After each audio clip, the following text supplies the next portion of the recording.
कभी सोचा है कि अकेले होने में और अकेलापन महसूस करने में कितना बड़ा फर्क है? आज हम सब मिलके इसी सफर पर चलते हैं, ये जानने के लिए कि एकांत हमारी जिंदगी को कैसे बदल सकता है। देखिए, ये सफर समाज से दूर भागने का नहीं है, बिल्कुल नहीं। ये तो खुद से, अपने आप से फिर से जुड़ने का है। आज की दुनिया में जहाँ चारों तरफ इतना शोर है, हर कोई हमारा ध्यान खींचने में लगा है, ऐसे में खुद के पास वापस लौटना शायद यही सबसे जरूरी काम बन गया है। तो चलिए सबसे पहले उस फर्क को समझते हैं जिसे हम अक्सर नजरअंदाज कर देते हैं, यानी अकेलापन और एकांत। क्या ये दोनों एक ही चीज है? नहीं, बिल्कुल भी नहीं। तो अकेलापन ये एक नेगेटिव एहसास है, एक कमी है, एक दुख है। ये वो एहसास है कि कोई साथ नहीं है। समाज ने हमें अक्सर अकेलेपन से डरना सिखाया है, इसे एक कमजोरी की तरह दिखाया है। और इसके ठीक उलट एकांत एक बहुत ही पॉजिटिव और शक्तिशाली अवस्था है। ये किसी चीज की कमी नहीं बल्कि एक तरह की समृद्धि है। ये खुद के साथ पूरी तरह से कंफर्टेबल होने की, खुद में ही पूरा महसूस करने की स्थिति है।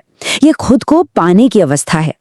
तो एक तरफ है अकेलापन, जो दूसरों की कमी से पैदा होने वाला दर्द है, और दूसरी तरफ है एकांत, जो खुद को पाने की शांति है। एक हमें खालीपन से भर देता है तो दूसरा हमें पूर्णता का एहसास कराता है। मतलब एक में हम दूसरों की कमी महसूस करते हैं और दूसरे में हम खुद की मौजूदगी का जश्न मनाते हैं। लेकिन अगर एकांत इतना अच्छा है तो फिर हम सब इससे इतना भागते क्यों हैं? इसकी वजह है बाहरी दुनिया का दबाव, मतलब भीड़ का शोर। ये भीड़ हमसे चाहती क्या है? कि हम हमेशा व्यस्त रहें, बोलते रहें, अपनी राय देते रहें, खुद को साबित करते रहें। अब इस शोर शराबे में सोचने का, समझने का या खुद को जानने का वक्त ही कहाँ मिलता है? सच तो यह है कि जो हमेशा बोलता रहता है वो कभी ठीक से सोच ही नहीं पाता। और असली आजादी यहीं छिपी है। एकांत का मतलब है भीड़ के दबाव से मुक्ति। जब किसी को भीड़ की जरूरत नहीं रह जाती तो भीड़ उसे कंट्रोल नहीं कर सकती। तब वो इंसान अपनी जिंदगी अपनी शर्तों पर जीता है। लेकिन क्या वजह सिर्फ भीड़ का शोर ही है? नहीं, एक और गहरा डर है, और ये डर बाहर का नहीं बल्कि हमारे अंदर का है। ये डर है खुद का सामना करने का। ये एक सवाल है जो हम सभी को खुद से पूछना चाहिए। जब आसपास कोई ना हो, कोई फोन ना हो, कोई आवाज ना हो, तो आखिर वो क्या चीज है जो हमें इतना बेचैन कर देती है? इसे एक छोटी सी कहानी से समझते हैं। एक बच्चा था, वो एक अंधेरे कमरे में बहुत डर रहा था। उसकी माँ ने आकर बत्ती जला दी, ये दिखाने के लिए कि देखो कमरे में कुछ भी डरावना नहीं है। लेकिन बच्चे का डर तब भी कम नहीं हुआ। यहाँ असली डर अकेले होने का था, किसी के साथ ना होने का। और हम सब बड़े होकर भी तो यही करते हैं। हम चाहते हैं कि कोई हो, कोई आवाज हो, और ये डर तब तक बना रहता है जब तक हम खुद अपने साथी नहीं बन जाते। तो फिर खुद के साथ सहज होने का रास्ता क्या है? इसका जवाब एक शब्द में है, मौन, यानी खामोशी। ऐसा तो अक्सर होता है ना, कि बिना कोई खास मेहनत का काम किए भी दिन के आखिर में हम पूरी तरह से थक जाते हैं। ये थोड़ा अजीब लगता है कि ऐसा क्यों? इसका जवाब हमारे शब्दों में छिपा है। हमारे शब्द हमारी ऊर्जा खर्च करते हैं। दिन भर की बेकार की बातें, बहस, शिकायतें, ये सब हमें अंदर से निचोड़ कर रख देती हैं। हमारी थकान अक्सर जिस्मानी नहीं होती बल्कि जुबानी होती है। जब हम कम बोलते हैं तो चमत्कार होने लगते हैं। हम सिर्फ कानों से नहीं बल्कि सच में सुनना शुरू करते हैं। हमारे अपने विचार ज्यादा साफ हो जाते हैं। हमारी मौजूदगी में एक गहराई आ जाती है। और सबसे जरूरी बात, हम अपनी ऊर्जा बचाते हैं, जिससे हम ज्यादा जरूरी कामों में लगा सकते हैं।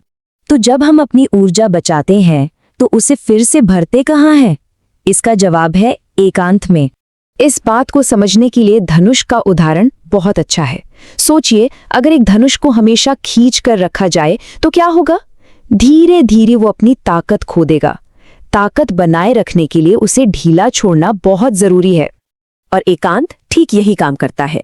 ये हमें आराम करने और अपनी ऊर्जा को फिर से इकट्ठा करने का मौका देता है। जो इंसान कभी रुकता नहीं, वो एक दिन टूट जाता है।